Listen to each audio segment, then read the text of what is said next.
ठाणम आगम में कहा गया है, अट्ठ विधि अद्धोवमि ए पन्नते तंजहा पलिओवमे सागरोवमे ओसप्पिणी उस्सप्पिणी पोग्गल परियट्टे तीतद्धा अनागतद्धा सबद्धा। औपमिक अद्धा काल 8 प्रकार का होता है। पल्योपम, सागरोपम, अवसर्पिणी, उत्सर्पिणी, पुद्गल परिवर्त, अतीत अद्धा, अनागत अद्धा, सर्व अद्धा। काल भी एक द्रव्य माना गया है और काल तो अनंत है। अब काल को कितना काल, कितना, यह माप करने के लिए 2 तरीके होते हैं। एक तो है उस तरीके के आधार पर काल 2 प्रकार का हो जाता है। एक गणना काल जो संख्या से जाना जा सके, संख्या में 1, 2, 100, 1000, करोड़, अरब, यूं संख्या में जाना जा सके, इतने वर्ष, वह गणना काल हो गया। दूसरा उसका तरीका है उपमा काल, किसी संख्या गणना काम नहीं, बहुत हो गई, तो उपमा से काल को बताया जाता है, समझाया जा सकता है, समझा जा सकता है। तो यो काल के 2 प्रकार हो जाते हैं, एक गणना काल और दूसरा उपमा काल। यहां ठाणंग में उस उपमा काल के 8 प्रकार बताए गए हैं, जिसे औपमिक अद्धा कहा गया है। अद्धा यानी काल, काल का ये एक नाम हो गया अद्धा, अद्धा काल। वह 8 प्रकार का बताया गया है। इसमें पहला प्रकार जो है वह है पल्योपम काल, यानी पल्य की उपमा से जिसको जाना जा सके वह पल्योपम काल है। अब पल्योपम काल क्या होता है? यह तो पहले हो गया कि गणना काल के पार की बात है। गणना काल जहां समाप्त हो गया उसके पार के काल की यह बात है। गणना काल जैसे शीर्ष प्रहेलिका तक चले, उसके बाद जो उपमा काल है उसमें पहला है पल्योपम काल। कैसा होता है पल्योपम काल कि हम कल्पना करें, एक 4 कोस का लंबा, 4 कोस का ही चौड़ा, 4 कोस का ही गहरा कोई पल्य यानी एक कुआं है। 4 कोस लंबा, 4 कोस चौड़ा, 4 कोस गहरा, ऐसा एक कुआं है। उस कुएं में यौगलिकों के, यौगलिक जो मनुष्य होते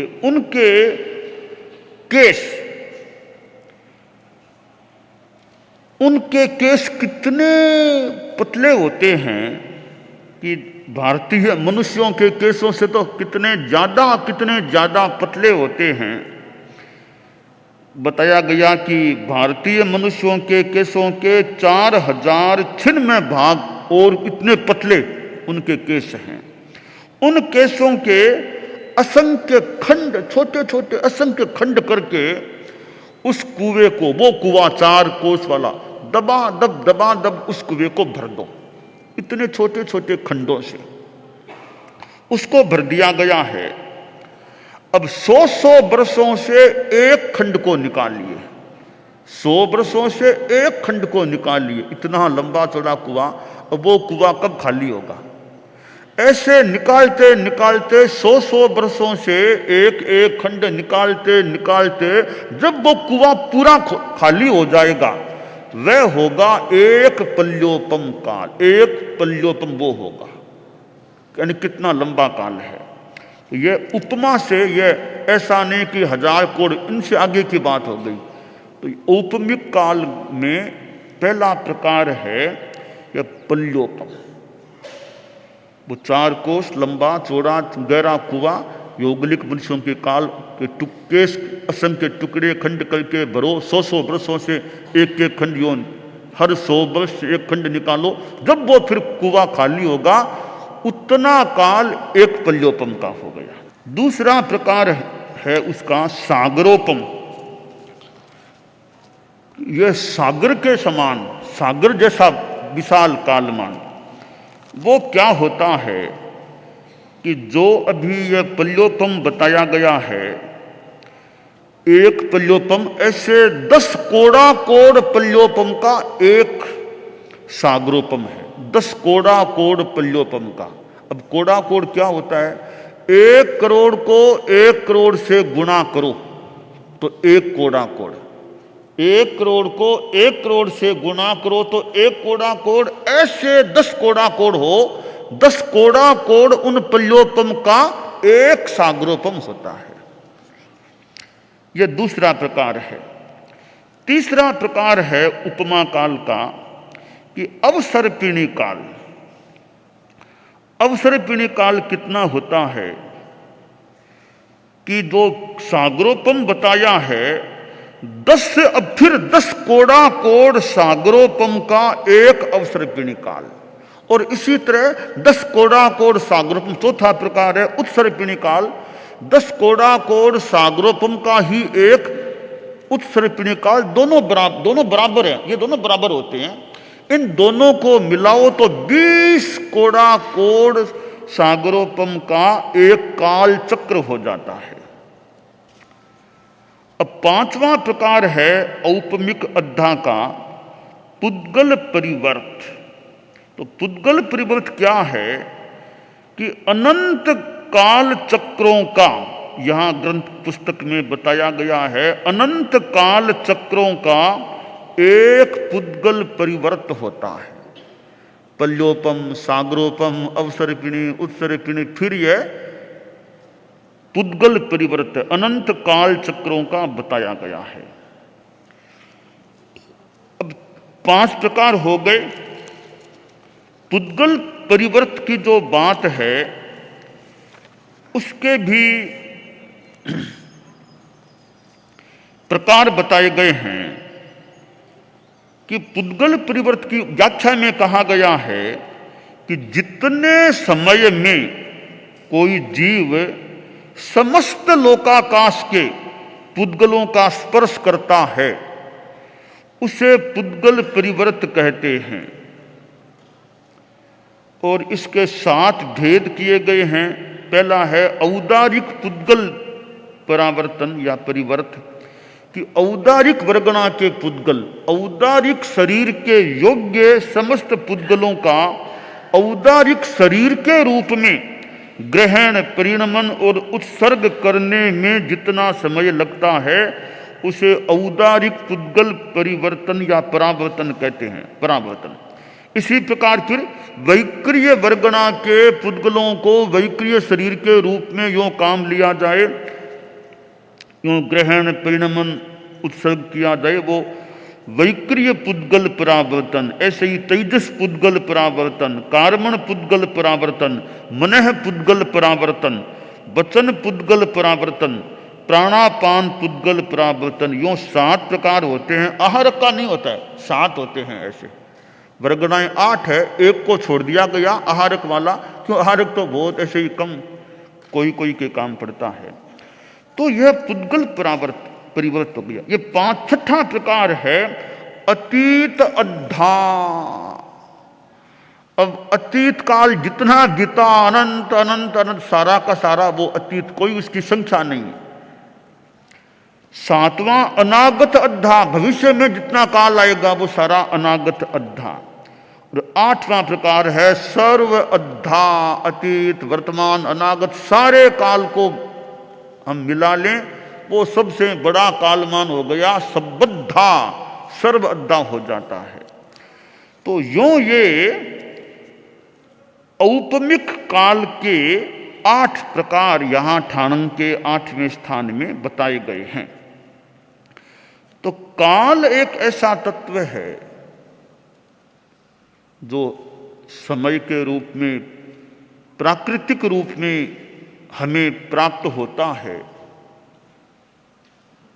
और द्रव्य, क्षेत्र, काल, भाव, ये 4 चीजें हैं। द्रव्य, क्षेत्र, काल, भाव। तो काल भी चाहिए, किसी घटना को घटने के लिए काल भी चाहिए, समय चाहिए। कि समय नहीं मिले तो आदमी काम भी कैसे करे। कोई कह दे कि यह काम करो, तुम्हें 100 रुपया दे दूंगा, तो तुम्हें समय नहीं मिलेगा काम करने के लिए, तो काम कैसे होगा। पहले समय तो दो काम करने, बाद में रुपयों की बात तो बाद, पहले समय दो काम करने के लिए। तो समय तो काम के लिए चाहिए ना।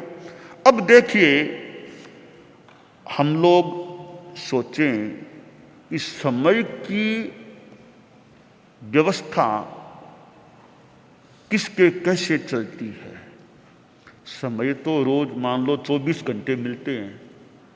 अब 24 घंटों की हमारी व्यवस्था क्या, किस रूप में हम 24 घंटों का उपयोग करते हैं। रात की 12 बजे से फिर रात की 12 बजे तक 24 घंटा मान लो। अब 24 घंटों में हम क्या करते हैं, हमारा समय कैसे बीतता है। एक तो ऐसे ही मान लो बीत गया, खा लिया, सो गए, ऐसे अखबार देख लिया, थोड़ी बातें कर ली, ठीक है, समय तो बीत गया। अब हम यह सोचें कि समय का कितना बढ़िया उपयोग करें। ठीक है, 24 घंटों का बढ़िया उपयोग नहीं भी कर सकें तो कुछ समय का तो बहुत बढ़िया उपयोग करें। समय का आप लोग सामायिक 24 घंटों में सामायिक 1-2 होती है या नहीं। ठीक है, मान लो बच्चे हैं, स्कूल जाते हैं, पढ़ते हैं, उनको टाइम कम मिलता है, इतनी रुचि भी नहीं हो, नहीं करे।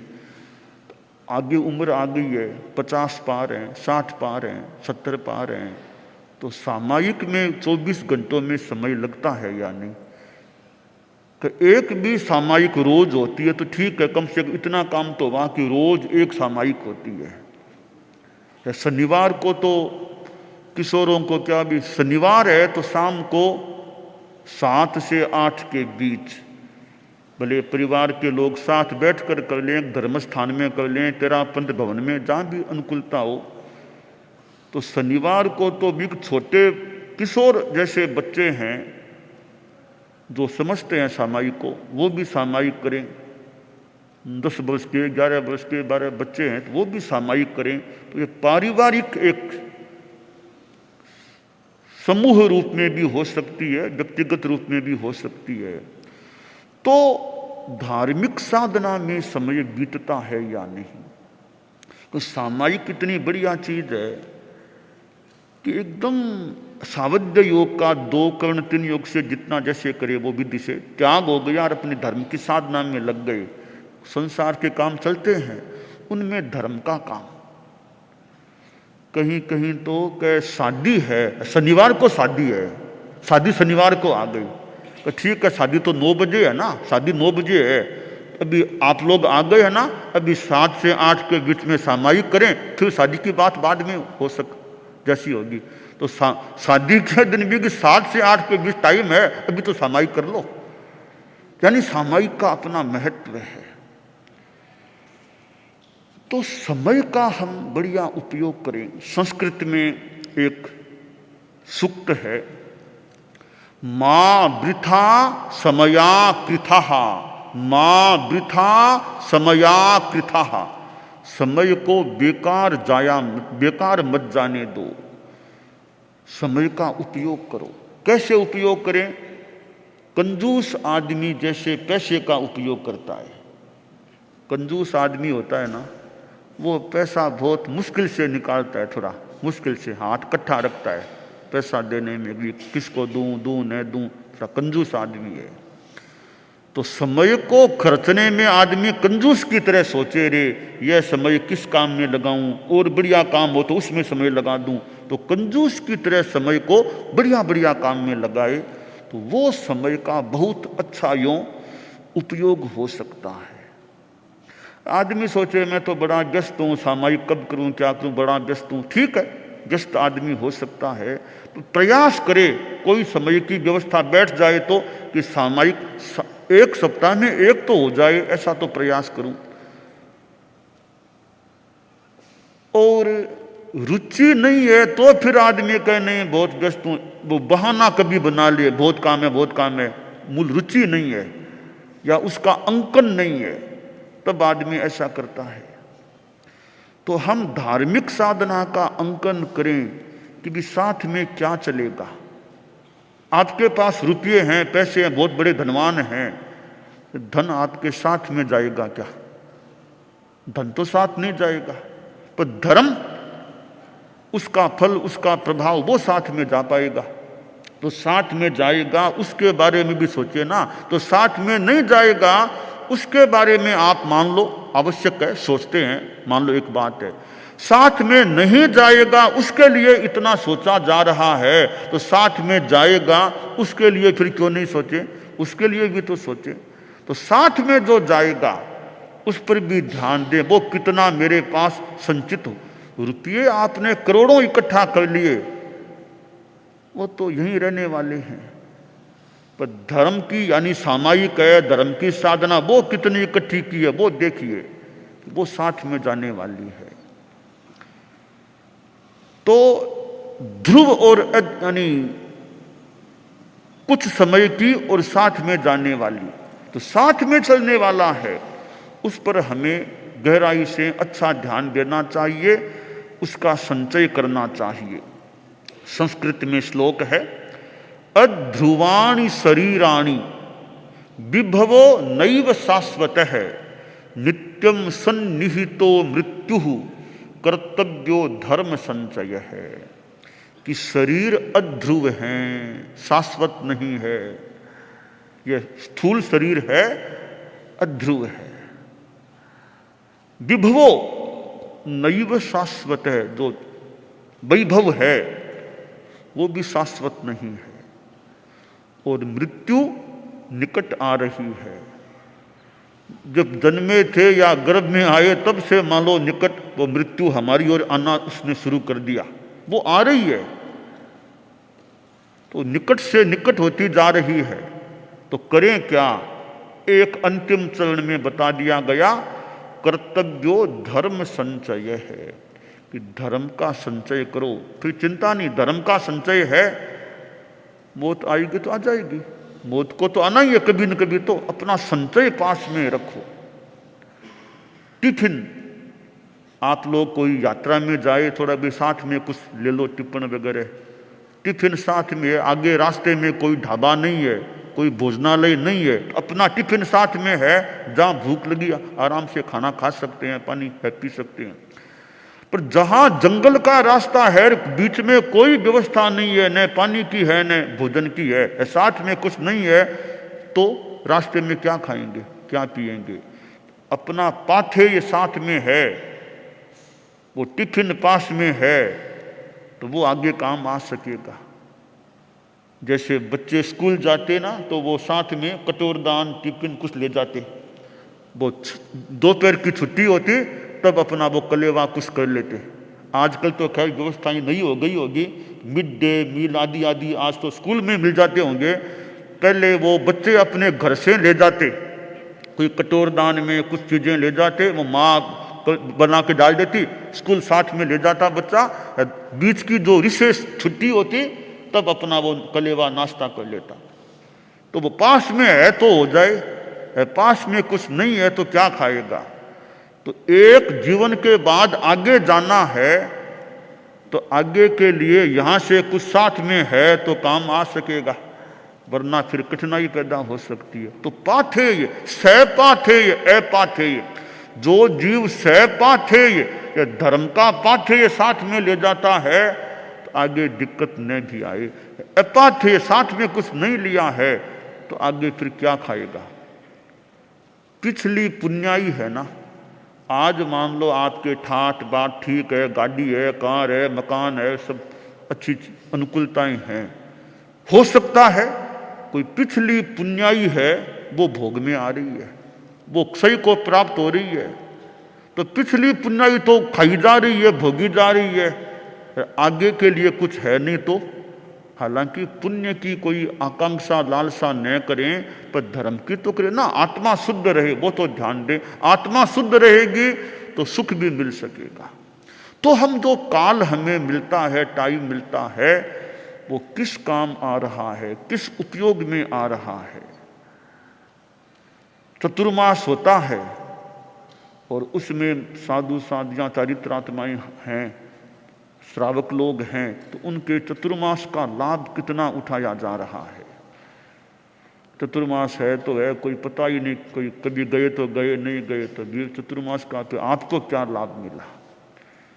तो गांव में संत गए और लोगों में काफ़ी प्रेरणा भी जागी, लोग काफ़ी आने भी लगे। एक कोई सेठ जी थे, तो वो कुछ युवक बोले कि हमारे नगर के वो सेठ साहब हैं, वो नहीं आते हैं, आप उनको भी कहो, प्रेरणा दो, वो भी आए।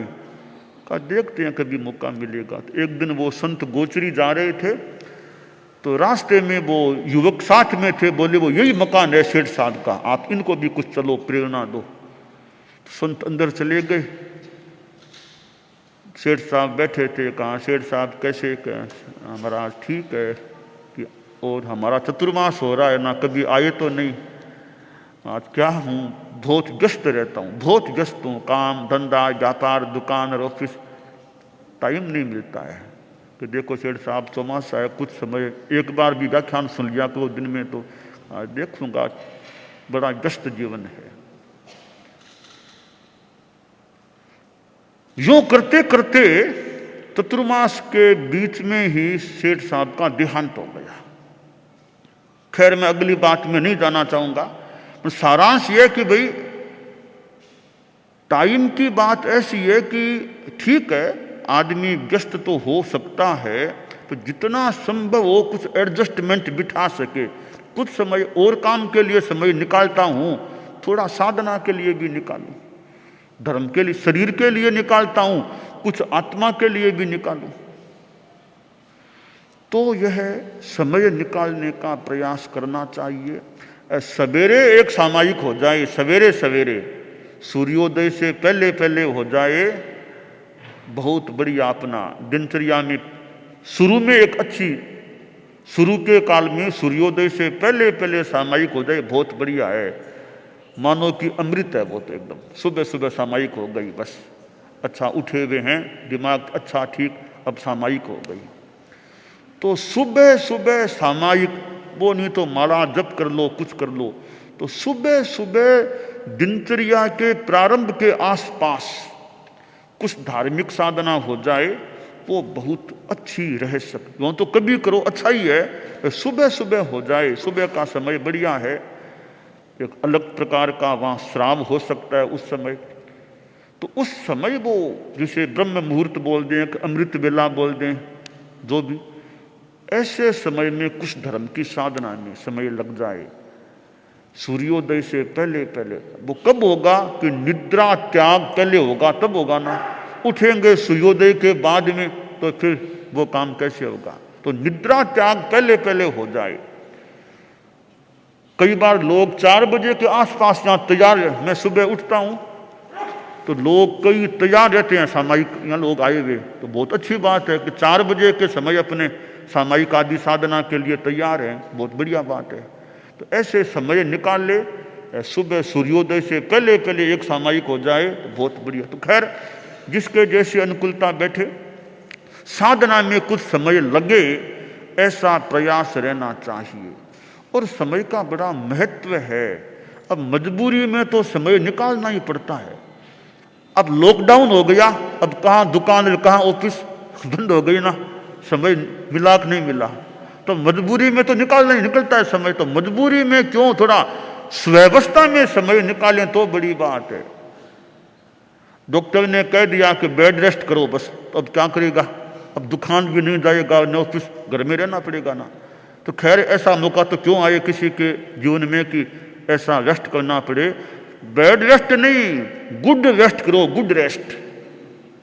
बेड रेस्ट क्यों, गुड रेस्ट करें, अच्छे सामायिक में रहें, वो गुड रेस्ट हो जाएगी और कामों छुट्टी मिल जाएगी।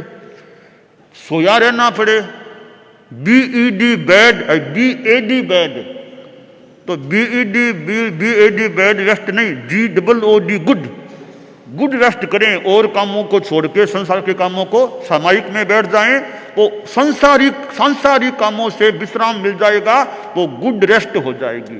तो बेस्ट रेस्ट करें, दी बेस्ट रेस्ट करें, न कि बैड रेस्ट कभी करना पड़े।